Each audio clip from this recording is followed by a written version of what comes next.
तो आज जो हमारा टॉपिक है वो है chemical properties of sodium hydroxide. बहुत सिंपल सिंपल से रिएक्शंस हैं, इसमें इतनी ज़्यादा कॉम्प्लिकेशन नहीं है। तो आप देखिएगा कि कैसे आपको बताया जा रहा है, इसमें ये क्या इसमें जो है वो कहा जा रहा है। Reactions with acids. अब किसका रिएक्शन बेटा? डेफिनेटली जो केमिकल हमने अभी बनाया है सोडियम हाइड्रोक्साइड, इसका ही रिएक्शन आपने किसी एसिड से करवाना है। इसमें जो एसिड आपके पास है, लेकिन अगर इसमें जो आपके पास एसिड है वो लाजमी नहीं है कि जो मैंने इस्तेमाल किया आपने भी वही इस्तेमाल करना है। लेकिन प्रैक्टिस आपने यही करनी है कि किसी भी टाइप का कोई भी एसिड लें, अगर हम HCl ले लें, HNO3 ले लें, सल्फ्यूरिक एसिड ले लें, या वट एवर कोई और एसिड अगर आप लेना चाहें, तो बेसिकली जब कोई बेस और एसिड आपस में रिएक्शन करते हैं तो उसके जरिए यहाँ पर क्या प्रोडक्ट बनना चाहिए, ये मेन टारगेट है, ये आपने याद रखना है। तो एक छोटी सी बात आपको पहले से पता होनी चाहिए यहाँ पर कि टाइट्रेशन का प्रैक्टिकल आप करते हैं फर्स्ट ईयर के अंदर, नाइन्थ में भी किया होगा। उसमें एक सिंपल सी आप बात करते हैं कि when acid reacts with base to form salt and water. बिल्कुल एज इट इज यहाँ पर वही चीज है कि जब सोडियम हाइड्रोक्साइड मतलब बेस किसी एसिड, किसी भी टाइप के एसिड के साथ, चाहे वो स्ट्रांग हो चाहे वो वीक हो, जब वो रिएक्शन करेगा आपस में तो डेफिनेटली क्या बनेगा? सॉल्ट एंड वाटर बनेगा। तो यहाँ पर वही चीज है। तो इसका मतलब है कि यहाँ जो आपके पास प्रोसेस हो रही है, ये जो है ये टाइट्रेशन प्रोसेस हो रहा है, सिंपल। और इसको हम बोलते हैं न्यूट्रेशन, ये न्यूट्रलाइजेशन भी बोलते हैं इसको, ठीक है। तो ऐसा प्रोसेस जिसमें एसिड और बेस कंबाइन होते हैं और सॉल्ट एंड वाटर बनता है वो न्यूट्रलाइजेशन प्रोसेस कहलाता है। अब इसमें सिंपल है, अगर आपको इसके आयंस ब्रेक करना आना चाहिए। सोडियम हाइड्रोक्साइड, सोडियम पे चार्ज बेटा पॉजिटिव और OH पे चार्ज नेगेटिव। HCl, H पे चार्ज पॉजिटिव, Cl पे नेगेटिव। अब इसका जो पॉजिटिव होगा वो इसके नेगेटिव से मिलेगा, तो डेफिनेटली H आइन जो होगा वो OH से मिलेगा और वाटर फॉर्म कर लेगा। जो बाकी आपके पास है कैटाइन और एन आइन, कैटाइन मतलब पॉजिटिव आइन और एन आइन मतलब नेगेटिव आइन, ये दोनों आपस में कंबाइन होंगे और कंबाइन होने के बाद यहाँ पर NaCl बना रहेगा। ये आपका गिवन सॉल्ट है। एज इट इज यही काम आप यहाँ भी अप्लाई कर दें कि NO3 नेगेटिव होता है, H पॉजिटिव होता है। ये तो आपको पता ही है कि सोडियम पॉजिटिव है और OH नेगेटिव है। अब इसका जो H आइन होगा और इसका जो OH होगा वो आपस में कंबाइन कर लेंगे, वाटर बना लेंगे। और जो सोडियम होगा वो NO3 से मिलने के बाद सोडियम नाइट्रेट को फॉर्म कर लेगा। तो ये सिंपल तरीके से आप ये कंबाइन को बना सकते हैं। ओके, नेक्स्ट वन आपके पास है कि इसका रिएक्शन करवाना है आपने किसी सॉल्ट के साथ, ठीक है। यहाँ पर भी आपके पास क्या था? सॉल्ट बन रहा था, ठीक है, और एसिड से करवाया था। यहाँ पर क्या है कि किसी सॉल्ट से करवाना है रिएक्शन, लेकिन सॉल्ट में एक आपके पास एक आपको बॉन्ड किया गया है कि जो सॉल्ट होना चाहिए वो अमोनिकल सॉल्ट होना चाहिए। अमोनिकल सॉल्ट का मतलब होता है कि ऐसा सॉल्ट होना चाहिए जिसमें अमोनियम आइन प्रेजेंट हो, मतलब NH4 प्रेजेंट हो। अमोनियम जो है वो क्या हो? वो प्रेजेंट हो। अब ammonium chloride, ammonium bromide, ammonium fluoride, ammonium nitrate, ammonium carbonate, ammonium bicarbonate, मतलब किसी भी टाइप का अमोनियम सॉल्ट आप इस्तेमाल कर सकते हैं। बस शर्त यही होनी चाहिए कि उसमें अमोनियम आयन जो है वो प्रेजेंट होना चाहिए। अब यहाँ जो आपके पास सेशन होगा आप उसको इस तरह देख सकते हैं। अगर मैं आयनिक के हिसाब से बात करूं, पहले मैं आयनिक के हिसाब से बात करता हूं, फिर मैं बाद में आपको इसको डिस्क्राइब कर दूंगा मजीद। देखिए, सोडियम पे चार्ज क्या? पॉजिटिव। OH पे चार्ज क्या? नेगेटिव, पता है आपको। यहाँ पर भी ऐसे ही है। अमोनियम क्लोराइड, क्लोराइड पे चार्ज क्या होगा? नेगेटिव। अमोनियम पे चार्ज होता है +1, ठीक है। NH4 जो है उस पे चार्ज होता है +1 का चार्ज होता है, +1 है यहाँ पे। अब कंडीशन इस तरह होती है कि अगर मैं डायरेक्ट रिएक्शन करूं तो हम इसको इस तरह पढ़ेंगे कि अमोनियम पे पॉजिटिव चार्ज है, तो इसका जो नेगेटिव चार्ज है वो क्या है बेटा? वो OH है। तो अमोनियम और OH ये आपस में मिलेंगे तो ये बनना चाहिए अमोनियम हाइड्रोक्साइड। इस तरह अमोनियम हाइड्रोक्साइड बनना चाहिए। तो यही बनता है। जो Na है और जो Cl है, क्योंकि Na पे चार्ज क्या है? पॉजिटिव, और Cl पे चार्ज क्या है? नेगेटिव, ये दोनों आपस में कंबाइन होंगे, NaCl बनाएंगे, वो ये बन जाएगा इस तरीके से। तो आपके पास यहाँ पर आयनिक लिहाज, आयनिक के हिसाब से, आयनिक रेशन के लिहाज से यहाँ पर आपको दो कंपाउंड बनते हैं। एक बनता है बेटा NaCl, सोडियम क्लोराइड, और एक बनता है अमोनियम हाइड्रोक्साइड। लेकिन अमोनियम हाइड्रोक्साइड को अगर फर्दर ब्रेक करें तो फर्दर ब्रेक करके हम इसे ऐसे भी लिख सकते हैं। ठीक है, आप देख सकते हैं कि इसमें क्या है, NH4 है, तो हम इसको कन्वर्ट जब ब्रेक करते हैं तो इसमें से H आइन जो होता है वो OH के पास चला जाता है, तो NH3 यहाँ बन जाएगा, और ये जो H आइन यहाँ से निकलेगा वो OH से मिलने के बाद क्या बना लेगा, वाटर बना लेगा, लाइक दिस। तो इस फार्मूले को अमोनियम हाइड्रोक्साइड भी आप यहाँ लिख सकते हैं, कोई इश्यू नहीं है। शायद आपको आपकी बुक्स में लिखा हुआ नजर आए अमोनियम हाइड्रोक्साइड, लेकिन अगर अमोनियम हाइड्रोक्साइड की जगह पर आप अमोनियम एंड वाटर इस तरह से लिख दें तो इसमें भी कोई इश्यू नहीं होता, आप इसको इस तरह भी लिख सकते हैं, कोई प्रॉब्लम नहीं है। तो दोनों फॉर्म्स में आप इसको मेंशन कर सकते हैं। नेक्स्ट वन आपके पास है सोडियम हाइड्रोक्साइड और अमोनियम नाइट्रेट। यहाँ भी यही होगा बेटा कि अमोनियम पे चार्ज अभी आपको बताया +1 होता है, तो नाइट्रेट पे चार्ज होता है बेटा -1 होता है। ठीक है, नाइट्रेट का चार्ज आप यहाँ बता भी चुका हूँ मैं आपको, -1 होता है, और H पे चार्ज क्या होता है बेटा, +1 होता है। वही चीज यहाँ पर भी है, नाइट्रेट का चार्ज -1 होता है, अमोनियम का चार्ज होता है वो +1। आपस में कंबाइन करेंगे ये। अब जैसे कि आपको बताया कि अमोनियम हाइड्रोक्साइड इस तरह बन सकता है, और सोडियम नाइट्रेट बनेगा, सॉल्ट, आपने सॉल्ट बनाए, इसको हम ब्रेक कर सकते हैं, इस फॉर्मेशन में इसको लिख सकते हैं। तो ये है अमोनिकल सॉल्ट, जिसमें जो मेन चीज आपने याद रखनी है कि अमोनिकल सॉल्ट के साथ जब भी बेस का रशिंग करवाते हैं हम, तो हमारे पास अमोनिया गैस लाजमी बनेगी। ठीक है, ये एक्चुअली पूछा जाता है इसमें आमतौर पर कि अमोनिया गैस कब मैन्युफैक्चर होती है, तो डेफिनेटली अमोनिकल सॉल्ट के साथ जब रशिंग करवाएंगे तो अमोनिया जो गैस है वो प्रोड्यूस होती है। सॉल्ट में आपके यहाँ पर आपके पास था सॉल्ट एंड वाटर बनता है, तो यहाँ पर भी सॉल्ट एंड वाटर ही बनेगा। ठीक है, वो तो बनेगा बनेगा, जो ऊपर बना हुआ है वही एज इट इज बनेगा, कि जो ऊपर भी सॉल्ट एंड वाटर बने, यहाँ भी सॉल्ट एंड वाटर बनेगा। लेकिन जो एक्स्ट्रा चीज आपके पास बनेगी वो अमोनिया बनेगी। अब ये याद रखना बहुत आसान काम है कि सर अमोनिया को कैसे याद रखेंगे कि अमोनिया बनेगी, बेटा वो आपको यहाँ से पता लगेगा, क्योंकि अमोनिकल इसमें सॉल्ट इस्तेमाल हो रहा है, अमोनियम आयन का इस्तेमाल किया जा रहा है, तो अमोनियम आयन की वजह से आपको अमोनिया गैस जो है वो यहाँ पर प्रोड्यूस होगी। Okay, next one and last one. जैसे कि यहाँ पर सॉल्ट के साथ रिएक्शन था, तो आप यहाँ पर भी आपने सॉल्ट लेने, लेकिन यहाँ जो सॉल्ट आप लेंगे वो मेटालिक सॉल्ट लेंगे आप। क्या तो लिया था ना, अमोनिकल सॉल्ट लिया कि अमोनिया का होना उसमें प्रेजेंट है, अमोनियम आयन का होना प्रेजेंट है। यहाँ जो हम सॉल्ट लेंगे उसमें किसी मेटल का होना लाजमी, कोई ट्रांजिशन मेटल्स वगैरह हम लेंगे, जैसे आप आयरन ले सकते हैं, कॉपर ले सकते हैं, ठीक है ना, निकल ले सकते हैं, क्रोमियम ले सकते हैं आप, जिंक ले सकते हैं आप, कोई भी मेटालिक सॉल्ट आपने लेना है जो ट्रांजिशन मेटल्स हो। ठीक है, मैं रिपीट कर देता हूँ, सॉल्ट यहाँ जो लिया वो अमोनिकल सॉल्ट है कि उसमें अमोनियम का होना मस्ट होता है, लेकिन यहाँ जो आप सॉल्ट लेंगे वो लेंगे मेटालिक सॉल्ट लेंगे, जिसमें मेटल इस्तेमाल करेंगे आप, ट्रांजिशन मेटल डी ब्लॉक के एलिमेंट्स इस्तेमाल कर सकते हैं आप, जिसमें क्रोमियम है, निकल है। ठीक है, वो आप सॉल्ट यहाँ पर इस्तेमाल करेंगे। तो आपने यहाँ पर जो आपको एग्जांपल दी गई है वो दी जा रही है आयरन क्लोराइड की। ये जो आयरन है, हम आयरन को यहाँ पर जो पढ़ेंगे वो आयरन क्लोराइड पढ़ सकते हैं, कोई इश्यू नहीं है बिल्कुल।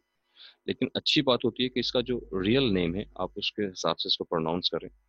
वो जो इसका रियल नेम बेटा हमारे पास आता है वो आता है इसकी वैलेंसी की वजह से। अब ये थोड़ी सी बातें आपको जो मैं बताता हूँ, हमेशा आपको मैं कहता हूँ बेटा अपने हाथ में पेंसिल वगैरह रखा करें, क्योंकि बेटा देखिए सारी चीजें हम यहाँ पर मेंशन नहीं कर सकते।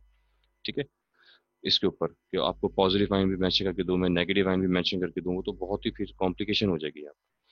तो इसलिए आपको मैं कहता हूँ कि अपने हाथ में जो है रजिस्टर वगैरह, पेन, या कम से कम चलें बुक ही अपने पास रख लिया करें। उस पे जो चीज़ आपको बोलते रहे, हम बताते रहे, साथ साथ में मेंशन करते रहे। जैसे मैंने अभी यहाँ पर आपको यहाँ पर चार्जेस के बारे में बहुत कुछ बताया, तो कम से कम उसके ऊपर चार्ज लगाना ही आप लगा दिया करें ताकि आपको याद रहे। अब यहाँ पर भी आपको मैं यही बताने लगा हूँ कि जो आयरन होता है इसमें दो किस्म के आयंस बनते हैं, या Fe की दो वैलेंसीज होती हैं, एक होती है बेटा +2, एक होती है +3। अब इसका नाम आना चाहिए, आपको प्रोनाउंस करना आना चाहिए। जो की वैलेंसी अगर Fe की वैलेंसी अगर +2 है, तो हम उसको पढ़ते हैं फेरस, पढ़ते हैं उसको फेरस का नाम दिया जाता है। लेकिन अगर इसकी वैलेंसी +3 हो, जैसा कि आप यहाँ पर आपको नजर आ रहा है कि इसकी वैलेंसी जो 3 है, तभी क्रॉस में ये यहाँ पर आ रही है, तो इसको पढ़ते हैं बेटा फेरिक, पढ़ते हैं फेरिक। तो इस हिसाब से हम इसको नाम देंगे फेरिक क्लोराइड का, फेरिक क्लोराइड का नाम देंगे। तो ये फेरस क्लोराइड नहीं पढ़ेंगे इसको हम, इसको पढ़ेंगे फेरिक क्लोराइड पढ़ेंगे। ठीक है, इस तरह ना डिफरेंट टाइप के जो आयंस होते हैं ना उनके नाम रखे जाते हैं इस तरह। ठीक है, कि अगर किसी कंपाउंड की वैलेंसी जो है वो, या सॉरी एलिमेंट की वैलेंसी कम है, मतलब दो वैलेंसीज हैं, एक कम वैलेंसी है एक ज्यादा वैलेंसी है, तो जो कम वैलेंसी होती है उसके साथ हमेशा अस का वर्ड इस्तेमाल करते हैं, ओ यू एस, फेरस, ठीक है, इस तरीके से इस्तेमाल करते हैं, क्यूप्रस इस्तेमाल करते हैं, फेरस का इस्तेमाल करते हैं।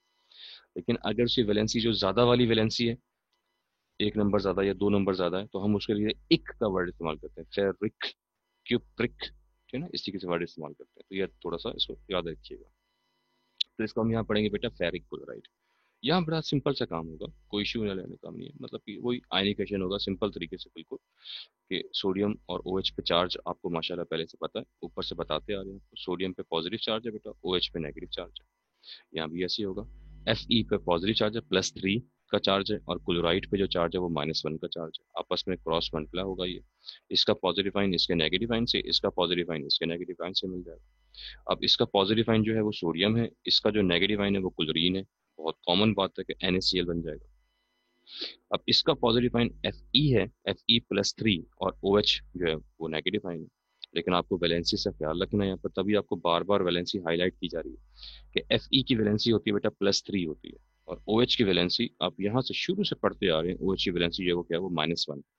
तो OH की वैलेंसी -1 होती है, तो एक तरफ चार्ज आ रहा है +3, एक तरफ आ रहा है -3, और सॉरी -1, तो आपस में क्रॉस जब होंगे तो +3 को आप यहाँ पर इस तरीके से मेंशन करेंगे। वही काम आपने यहाँ भी किया हुआ है कि क्लोराइड की वैलेंसी -1 थी, तो जो कि यहाँ पर पुट किया आपने, इसकी वैलेंसी +3 थी, वो यहाँ पर पुट करेंगे। तो इस तरीके से ये फेरस हाइड्रोक्साइड बन जाता है। तो ये आपके पास बना, ये बेस बना, और ये क्या बना आपके पास बेटा, सॉल्ट बना। ये बेस है, ये सॉल्ट है। बेस आपको कैसे पता लगेगा बेटा, OH आइन से, OH आइन से प्रोड्यूस करेगा, तो ये आपका बेस कहलाएगा। ये आपके पास जो सॉल्ट है, कॉमन सॉल्ट। अब एज इट इज एक क्वेश्चन आपके पास मजीद आया, जिसमें आप लोगों ने जिंक क्लोराइड का इस्तेमाल किया। अब यहाँ जो वैलेंसी के साथ यहाँ पे जो 2 लिखा हुआ है, इससे आपको बिल्कुल क्लियर पता लगना चाहिए कि जिंक की वैलेंसी इस वक्त यहाँ पर क्या होगी बेटा, +2 होगी।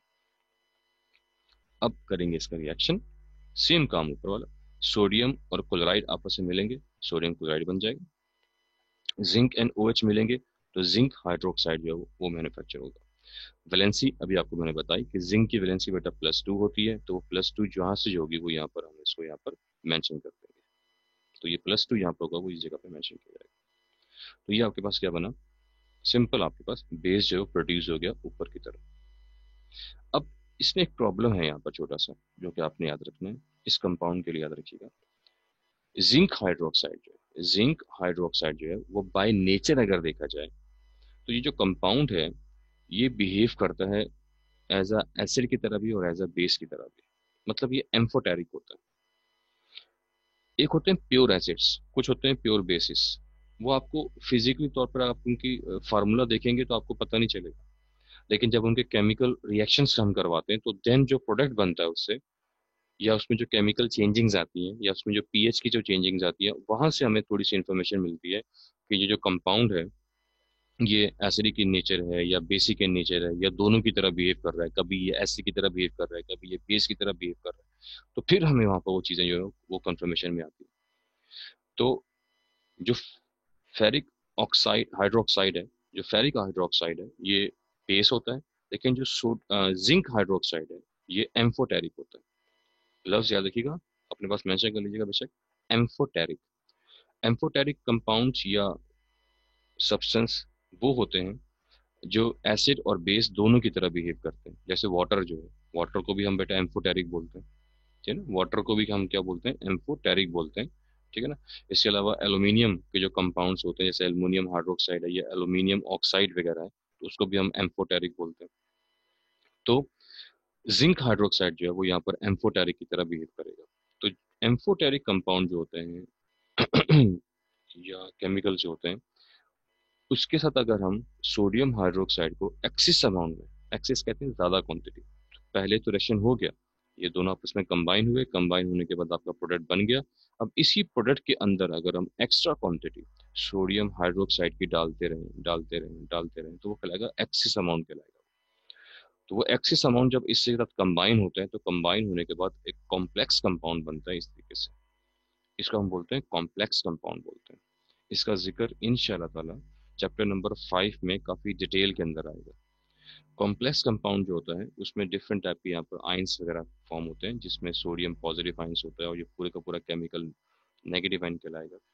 फिर इसमें और भी बहुत सारी चीज़ें होती हैं, वो आपको इंशाल्लाह चैप्टर नंबर 5 में काफ़ी डिटेल में बताया जाएगा कि ये कैसे मैन्युफैक्चर होता है, इसको कैसे पढ़ा जाता है, कैसे इसको प्रोनाउंस किया जाता है, इसका नाम कैसे लिया जाता है। इसका पूरा जिक्र जो है वो चैप्टर नंबर 5 में है, क्योंकि वहाँ पर चैप्टर नंबर 5 में हम डी ब्लॉक एलिमेंट्स पढ़ेंगे। और जो कॉम्प्लेक्स कंपाउंड होते हैं, वो जो प्रॉपर्टी होती है ये वाली कि कौन से एलिमेंट्स कॉम्प्लेक्स कंपाउंड बनाते हैं, तो डी ब्लॉक एलिमेंट्स होते हैं, और जो एफ ब्लॉक एलिमेंट्स होते हैं, मतलब जो ट्रांजिशन एलिमेंट्स होते हैं, वो कॉम्प्लेक्स कंपाउंड बनाते हैं।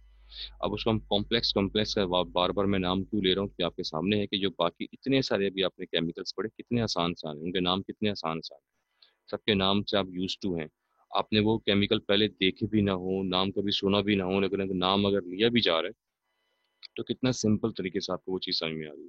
लेकिन यहाँ देखिए ये कितना कॉम्प्लिकेटेड है, ठीक है ना। और इसका नाम भी काफी अजीबोगरीब किस्म का दे रहा, देखिएगा इसको हम पढ़ते हैं इस तरीके से, सोडियम, ठीक है, ये इसलिए सोडियम इस्तेमाल करते हैं। यहाँ ओ एच को हम पढ़ेंगे, यहाँ पर हाइड्रो ऑक्साइड नहीं पढ़ेंगे, हम यहाँ पर पढ़ेंगे इसको हाइड्रोक्सो। लेकिन उससे पहले पहले हमें ये जो इसके साथ जो नंबर लिखा होता है इसको भी पढ़ना पड़ता है। नंबर 4 को हम बोलते हैं टेट्रा, टेट्रा का वर्ड इस्तेमाल करते हैं, तो टेट्रा हाइड्रोक्सो। और इसको हम सिंपल जिंक नहीं पढ़ते, बल्कि इसको पढ़ेंगे जिंकेट पढ़ते हैं, इसको ए टी ई का इसमें इजाफा करते हैं, जिंकेट पढ़ते हैं। और जिंक के ऊपर जो वैलेंसी होती है वो हम यहाँ पर शो करते हैं। अब ये बहुत ही कॉम्प्लिकेशन है कि सर ये किस तरह नाम है, अगर मैं इसकी डिटेल में भी जाऊंगा तो ये तो मतलब कि कम से कम 2 लेक्चर इसके ऊपर होते हैं, अलग से हम देते हैं, जिसके जरिए आप इसको ये पूरी प्रोनाउंसिएशन आएगी। तो फिलहाल अभी आप फिलहाल इसको छोड़ दीजिए। फिलहाल आपने सिर्फ ये याद रखना है कि जब एम्फोटेरिक कंपाउंड बनता है या प्रोडक्ट बनता है, उसके साथ अगर एक्सेस अमाउंट में हम बेस को रिएक्शन करवाएंगे तो हमारे पास ये कंपाउंड जो है वो फॉर्म होता है, जिसे हम लोग कॉम्प्लेक्स कंपाउंड बोलते हैं। इसकी जो डिटेल होगी फर्दर, वो इंशाल्लाह ताला हम फर्दर आगे चैप्टर नंबर 5 में आपको डिटेल में बताएंगे।